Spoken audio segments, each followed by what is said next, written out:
হিয়া এই মুহূর্তে ফোনের ওপাশে থাকা ঈর্ষা নামের মেয়েটাকে বলল, আপনি কি আবার বলুন তো। আমি ঈর্ষা। তো আমার কাছে কি চাই? আপনার কাছে কিছুই চাই না। আমি চাই একটু শ্রাবণের সাথে কথা বলতে। হিয়াও জেদি মেয়ের মতো বলল, আমার কাছে যখন কিছু না চান তাহলে আমার কাছে বলেছেন কেন শ্রাবণের সাথে কথা বলবেন? শ্রাবণের ফোনে কল দিন, ওর নাম্বারই নেই বলেই ফোন দিলাম। ফাজলামি করবেন। ওর নাম্বার জোগাড় করতে পারলেন না, আর আমার নাম্বার জোগাড় করতে ঠিকই পারলেন, তাই না? আপনি এমন বিহেভ করছেন কেন? কেমন বিহেভ করেছি? আর শুনলাম আপনি না মারা গিয়েছেন। কথা বলেছেন কি করে? ঈর্ষা নামের মেয়েটা নাটকীয় ভঙ্গিতে বলে উঠল, আমি মারা যাব কেন? আর আমি আপনার সাথে কথা বলছি তাও বলছেন মারা গিয়েছি। নিশ্চয় চাবন বলেছে, তাই না? হিয়া থমকে গেল কিছু মুহূর্তের জন্য। ভাবল, ঈর্ষা যখন কথাই বলেছে তাহলে কি শ্রাবণ ওকে মিথ্যে বলল? মেয়েটি বলল, আর বলবেন না, শ্রাবণ ওই একটু মজা করে, খুব ভালোবাসে তো তাই। হিয়া থমথম মুখে বলল, তাহলে আমি কে? উনার সাথে আমার বিয়ে হয়েছে। মেয়েটা হেসে বলল, বিয়ে হয়েছে বলে কি ভালোবাসে না? ও আমাকেই ভালোবাসে। দেখলেন না ও আমার জন্য মিরাজকে মারল। এরপরেও বিশ্বাস করতে ভুল হয় আপনার? কথাটা গভীরতা এতটাই ছিল যে হিয়া রাগে কষ্টে কান্নায় ফোনটা দেওয়ালে ছুঁড়ে মারল। এরপরে বিছানার চাদর খামচে ধরে কাঁদতে লাগলো। সন্ধ্যার আগ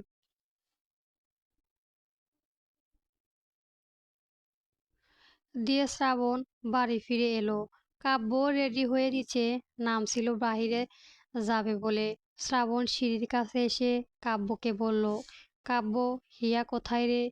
বিকেল থেকে কল করছি, ভাবিকে তো দুপুরের পর থেকে আর রুম থেকে বের হতে দেখিনি।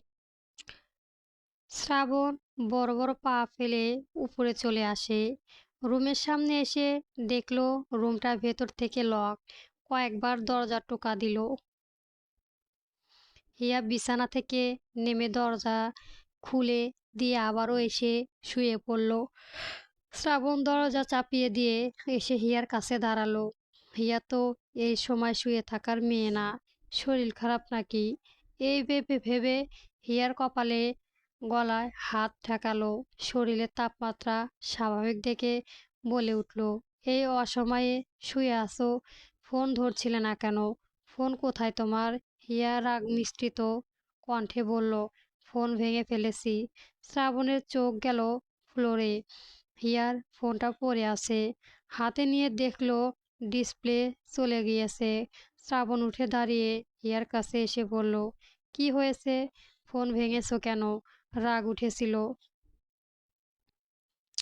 রা- কেন রাগ উঠেছিল? জানি না। কেন জানো না?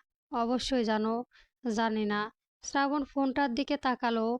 ভাবলো, হিয়া তো এত রাগ করার মানুষ না। তাহলে হুট করে এত রেগে গিয়েছে যে ফোনটা আছাড় মেরেছে। আবার কেমন রাগ করেও কথা বলছে। শ্রাবণ ফোনটা নিয়ে ভাবুক গলায় বলে উঠল, কেউ ফোন দিয়েছিল? জানি না।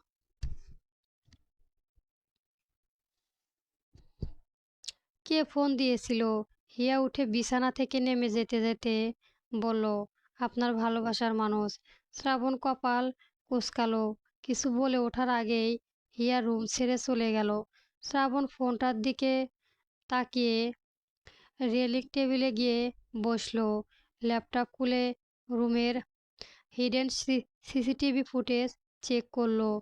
যা দেখে শ্রাবণ চক্ষু চরগাছায় স্পষ্ট দেখতে পেল হিয়ার ফোনটা রাগে পরনায় আছাড় মেরেছে। শ্রাবণ ল্যাপটপটা বন্ধ করে গাড়ির চাবি নিয়ে বের হয়ে গেল। হিয়ার ড্রয়িং রুমে এসে বসে বসে কাঁদছে। উপর থেকে পায়ের খটখট শব্দে হিয়ার চোখ মুছে কিচেনের দিকে চলে গেল। শ্রাবণ হিয়ার দিকে এগিয়ে দিয়ে বলল, কি হয়েছে বলো? কিছুই হয়নি, ভালো লাগছিল না, তাই শুয়েছিলাম। কথা সেটা না। ফোন কেন রাগের জন্য ভেঙেছো সেটা জানতে চাইছি।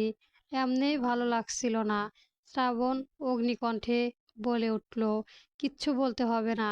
যদি আমি জানতে পারি তাহলে দেখো কি করি। বলে হন হন করে চলে গেল। হিয়া কিচেন থেকে ঠান্ডা এক গ্লাস পানি খেয়ে বের হয়ে এসে ড্রয়িং রুমে বসলো। ফাহিমা বেগম এলেন রাতের রান্নার জন্য। হিয়াকে দেখে তিনি টুকটাক কথা বলে কিচেনে ঢুকে গেলেন। শ্রাবণ একটা ফোন সার্ভিসিং দোকানে এলো। হিয়ার ফোনটা ঠিক করার জন্যই এসেছে। সব কিছুর মূল্যই এই ফোনটা। শ্রাবণের সাথে রনিকে নিয়ে এসেছে। কামালকে পায়নি, ও গিয়েছে শ্রাবণের বাবা মায়ের সাথে। এই মুহূর্তে শ্রাবণ গাড়িতে বসে রইল। রনি ফোনটা নিয়ে ভিতরে চলে গেল। এই ভাই, এই ফোনটা ডিসপ্লে ঠিক করে দিন তো। দোকানদার লোকটি ভ্রু উঠিয়ে বলে উঠল, সময় লাগবে, বসুন। রনি পকেট থেকে ১,৫০০ টাকা ডেস্কে রেখে বলল, কতক্ষণ লাগবে? লোকটি হেসে বলল, একটু বসেন, চেঞ্জ করে দিচ্ছি। রনি ফোনটা ঠিক করে শ্রাবণের গাড়ির কাছে এলো। ড্রাইভিং সিটে বসে পেছনে ঘুরে ফোনটা শ্রাবণকে দিল। শ্রাবণ ফোনটা আনলক করে কল করতে লাগলো। এর মধ্যে কল লিস্টে ঢুকে দেখলো আননোন নাম্বার থেকে কল এসেছে। শ্রাবণ কল ব্যাক করলো।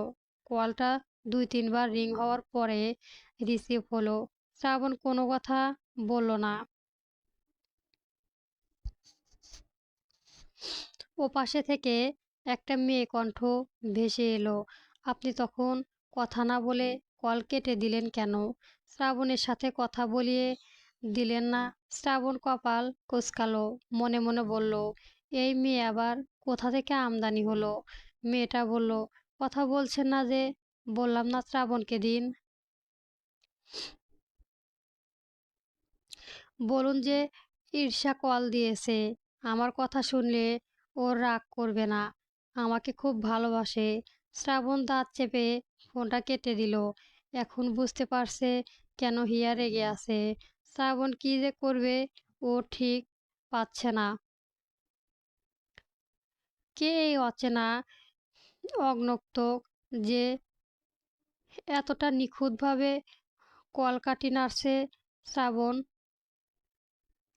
ফোনটা রনির দিকে এগিয়ে দিয়ে বলল, এই নাম্বারটা ট্র্যাক করো তো, আর এর অল ডিটেলস আমার চাই। ঠিক আছে স্যার। এখনই কি লাগবে? না, বাড়িতে যাই এরপরে দিও। Okay sir. রনির নাম্বারটা নিজের ফোনে উঠিয়ে হিয়ার ফোনটা শ্রাবণের কাছে দিয়ে দিল। শ্রাবণ কি যেন ভেবে রনিকে বলে উঠল, যাওয়ার আগে একটা শপে রেখো তো। রনি একটা শপে গাড়ি থামালো। শ্রাবণ একা নেমে গিয়ে ভেতরে ঢুকলো। হিয়ার জন্য বেছে বেছে ওর পছন্দের চকলেট নিয়ে এলো। আবার কিছু দূর এসে কিছু লাল গোলাপ নিল। হিয়ার রাগ ভাঙাতে এইগুলোই এনাফ। এদিকে কাব্যকে শ্রাবণ আগেই বাড়ি ফিরে আসতে বলেছে। কাব্য এসে দেখলো হিয়া মনমরা হয়ে বসে আছে। কাব্য এগিয়ে এসে দূরত্ব নিয়ে বসলো। হিয়াকে বলল, ভাবি, কিছু হয়েছে? হিয়া কোনো কিছু না ভেবেই বলে উঠল, আচ্ছা ভাইয়া, ঈর্ষা কি বেঁচে আছে? কাব্য কিছুটা অবাক হলো, আবার সরে গেল। এখন তো লুকোনোর কিছুই নেই। হয়তো শ্রাবণ বলে দিয়েছে। কাব্য বলল, না ভাবি, ও বেঁচে নেই, মারা গিয়েছে। হিয়া বলল, মারা গিয়েছে? কোনো প্রমাণ আছে কাছে? হ্যাঁ আছে, দাঁড়ান, আমার কাছে মনে হয় ছবি আছে। কই বের করুন তো দেখি। কাব্য ফোন বের করে ছবি খুঁজতে লাগলো। ভাবলো হয়তো হিয়া ঈশার কথা জানতে পেরেছে, তাই হয়তো বিশ্বাস করছে না। কাব্যর কাছে ছবি আছে। ঈর্ষার মারা যাওয়ার একটা পিক ছিল, সেটা হিয়াকে দেখালো। হিয়া এবার বিশ্বাস করলো কারণ একজন সুস্থ মস্তিষ্কের মানুষ কখনোই মৃত মানুষকে নিয়ে মজা করেও ছবি দেখাবে না। হিয়া কাব্যকে বলল, ভাইয়া আপনার ফোনটা দিয়ে একটু আপনার ভাইকে কল দিন না। কাব্য শ্রাবণের নাম্বারে কল দিয়ে হিয়ার হাতে ফোনটা দিয়ে উঠে চলে গেল কিচেনের দিকে। ফ্রিজ থেকে একটা কোকের বোতল বের করে ওখানেই খেতে লাগলো। শ্রাবণ কাব্যর ফোন পেয়ে রিসিভ করে বলল, কিরে বাড়িতে যাসনি এখনো? বললাম না হিয়া বাড়িতে একা রয়েছে। এপাশে থেকে হিয়া বলল, আমি বলছি। শ্রাবণ হিয়ার কণ্ঠ বুঝেও না বোঝার ভান করে বলল, কে বলছেন? আমি। আমিটা কে? আপনার বউ। সারাদিন পরে এখন মনে পড়ল? বাড়িতে আসুন। কেন? আমাকে কি দরকার? আসতে বলেছি, আসেন। আসবো না? হিয়া একটু আদেশ করে বলল, 10 মিনিটের মধ্যে আপনাকে বাড়িতে চাই। শ্রাবণ ভ্রু কুঁচকে বলে উঠল, না এলে?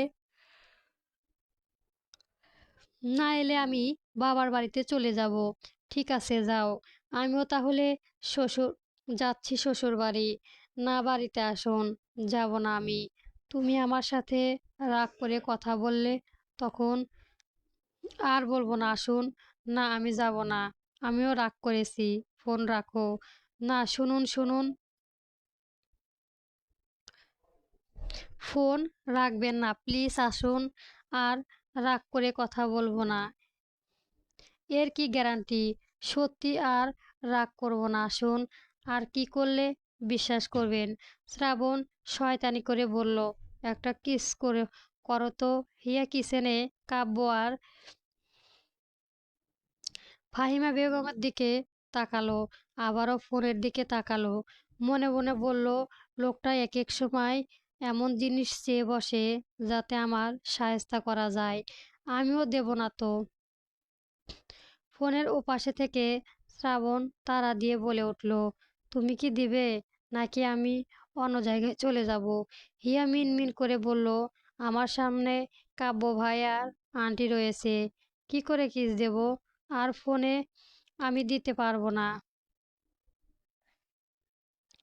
শ্রাবণ বাঁকা হেসে বলল, কালকে আগের দিন যখন আমি বাড়িতে ফিরছিলাম না তখন তো দেখলাম আমার ছবির মধ্যে চুমো খেলে। হিয়া জিভে কামড় দিয়ে উঠল। এইটা আবার শ্রাবণ দেখলো কি করে? চুমোটা তো ও খুশির চোটেই খেয়েছিল। রুমে তো কেউ ছিল না, তাহলে কিভাবে দেখতে পেল? হিয়া আমতা আমতা সুরে বলে উঠল, কি বলছেন? আমি কেন আপনার ছবিতে চুমো খেতে যাব? মিথ্যে বলার জায়গা পাও না। শ্রাবণ গাড়ি সিটে হেলান দিয়ে আয়সী কণ্ঠে বলল, জায়গায় পাইনি। আমার আবার মুখ দিয়ে সত্য কথা বের হয়নি। শুরু থেকে থেকে মিথ্যে কথা বলে ফেলি। হিয়া কথা ঘুরিয়ে বলে উঠল, যাই করেন। আর 20 মিনিট সময় দিলাম। তাড়াতাড়ি বাড়িতে আসন না হলে কি নাইলে? না না, নাইলে বাবা মা এলে বলবো আমি একা পেয়ে আমাকে মেরেছেন। এরপরে নারী নির্যাতনের মামলা দিয়ে দেব। হিয়ার এমন ছেলে মানসিক দেখে শ্রাবণ এখন যেন ভালো লাগছে। সারাদিন যেন দেহ থেকে হাসি হাসি খুশি উধাও হয়ে গিয়েছিল।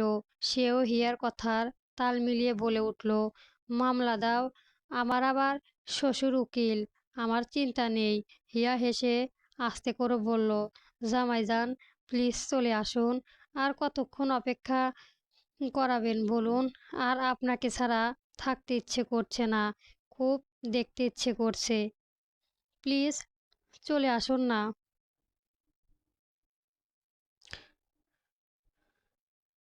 শ্রাবণ পুরো শেষ।